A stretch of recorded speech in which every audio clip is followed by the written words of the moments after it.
किरातार्जुनीयम के प्रथम सर्ग का 39वां श्लोक आज हम पढ़ रहे हैं। और श्लोक है पुरोपनीतम नृप रामणीयकम द्विजातिशेषेण यदेत दंधसा तदद्यते वन्यफलाशिनः परम परैति कार्श्यम यशसा समम वपुः। इसका अन्वय है, हे नृप, यत् एतत् ते वपुः पुरा द्विजातिशेषेण अंधसा रामणीयकम उपनीतम अद्य वन्यफलाशिनः ते तद वपुः यशसा समम परम कार्श्यम परैति। हे नृप, हे राजन, हे युधिष्ठिर, यत् एतत्, जो यह, ते वपुः आपका शरीर, पुरा पहले, द्विजाति शेषेण द्विजातियों के, द्विजों के खाने से, शेषेण शेष अन्न से, रामणीयकम रमणीयता को उपनीतम प्राप्त कराया गया था। अद्य आज, वन्य फलाशिनः वन के या जंगल के फलों को खाने से, ते तद वपुः आपका यह शरीर, यशसा समम यश के साथ साथ, कार्श्यम उपैति कृशता को भी प्राप्त हो रहा है। यशसा समम परम यश के साथ साथ बहुत अधिक कृशता को भी, क्षीणता को भी प्राप्त हो रहा है।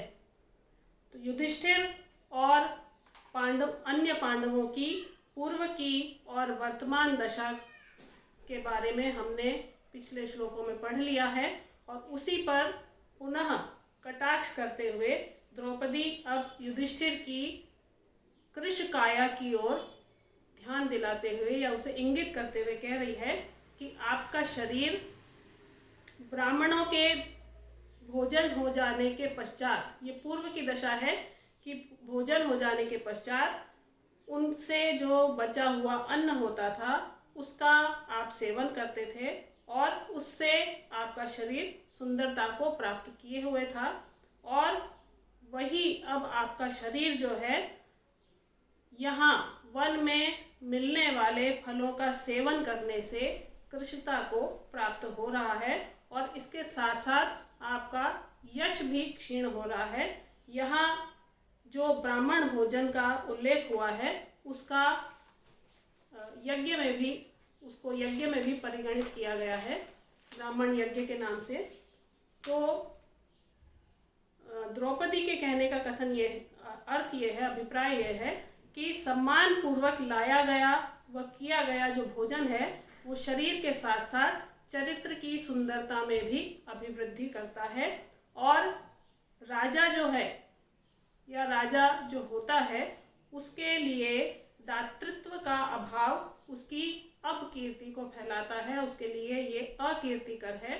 और द्रौपदी युधिष्ठिर के शरीर का ह्रास और अदातृत्व, उन दोनों के कारण होने वाली जो उसकी अपकीर्ति है उसके विषय में कह रही है कि इन दोनों से ही आपकी जो क्षीणताएं हैं वो मुझे पीड़ा पहुंचा रही हैं। आपका शरीर भी क्षीण हो रहा है और आपका यश भी क्षीण हो रहा है और इन दोनों बातों से मुझे बहुत अधिक पीड़ा और कष्ट हो रहा है।